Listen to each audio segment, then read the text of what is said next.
It was supposed to be forever. At least, that's what she told me. Leena wasn't just my girlfriend. She was my best friend, my anchor, the person I pictured sitting across from me at the breakfast table 40 years from now, laughing about how awkward our first date was. We'd been together for 3 years through college, job searches, rough patches, and family drama. We had history. We had plans. So imagine the punch to the chest when I found out she cheated. It wasn't some blurry rumor or a half-drunk confession. It was proof, cold, undeniable, soul-killing proof. Her iPad was still connected to her iMessages, and while she was in the shower, a message popped up. "Last night was amazing. Still thinking about you. When can we meet again?" From a guy named Armin. A name I'd never heard. A face I never wanted to see.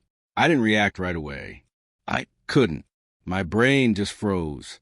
But my fingers moved, opening the chat, scrolling, reading, dying inside. There were weeks of messages. Photos. Voice notes. Jokes. Plans. Love.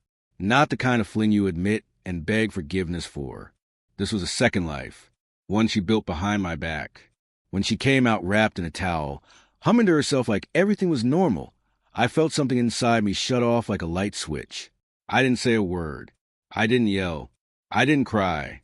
I simply walked to the bedroom, gathered my essentials, wallet, keys, phone, laptop, and walked out. She called after me, confused and scared. "Babe, where are you going? What's wrong?" I didn't answer. For 3 days, I was a ghost. Not just to her, but to the world. I stayed with my cousin, turned off all my socials, didn't show up to work. I needed time to breathe, to understand how someone you trust with your whole heart could shatter it so carelessly. When I finally resurfaced, it was like I dropped a bomb in her life. Leena went nuclear. Calls, messages, emails, voice notes, flowers at my door, apologies laced with desperation. She even showed up at my office with homemade cookies. Something I once told her reminded me of home. It was manipulative. It was textbook damage control. Her friends messaged me too. "She made a mistake, man. You guys were great together." My favorite? "If you ghost her now, you're being immature." Immature? For not wanting to play rehab center. For someone who knowingly broke what we had. Still, I said nothing. Not a single word. I didn't give her the dignity of closure. She didn't deserve it. She knew what she was doing every time she hit send on a message to him. She knew what she was risking. And she lost. Weeks passed. The flood of attempts became a drizzle.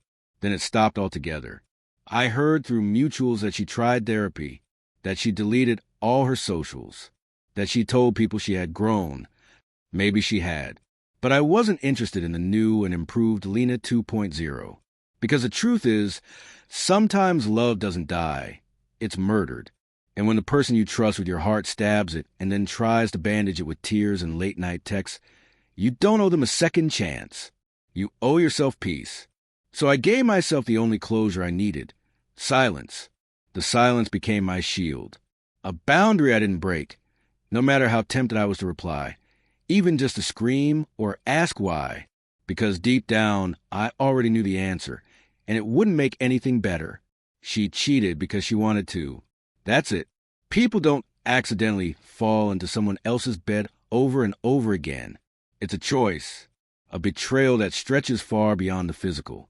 A few months later, I saw her again. It was completely unplanned.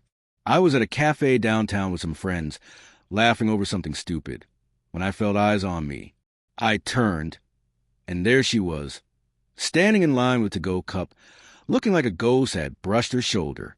She didn't look angry or smug or sad. She looked hollow, like someone who was finally forced to sit with the consequences of her choices. Our eyes met. Just for a second. She gave the tiniest nod. I didn't nod back. She left without her coffee. That night, I got one last text. "You probably won't reply.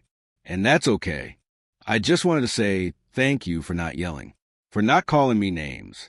You disappeared, and it broke me, but it also made me grow up. I'll regret what I did for the rest of my life. I hope you find someone who never makes you feel disposable." I stared at it for a while. I won't lie. Part of me felt something twist. Pity? Nostalgia? Grief? But not love. That was long gone. I deleted the message. Blocked her number for good this time.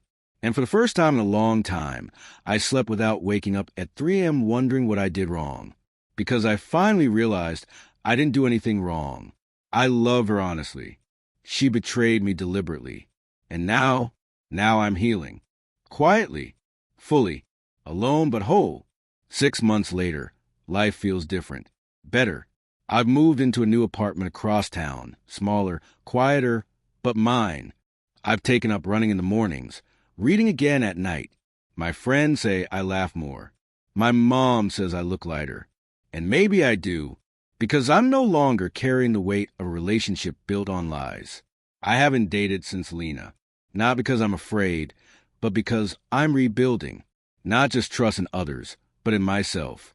In my ability to spot red flags. In my worth. In my peace. Sometimes I still think about her, not with anger, but with clarity. She was a chapter, not the whole story. A lesson, not a destination. And when people ask if I'd ever take her back, if she truly changed, I smile. I didn't leave her because she was broken. I left her because she broke me and then expected me to fix her. That's not love. That's damage control. And I'm done being collateral. So I keep moving forward. No dramatic goodbye. No last conversation. No cinematic reunion. Just silence and peace.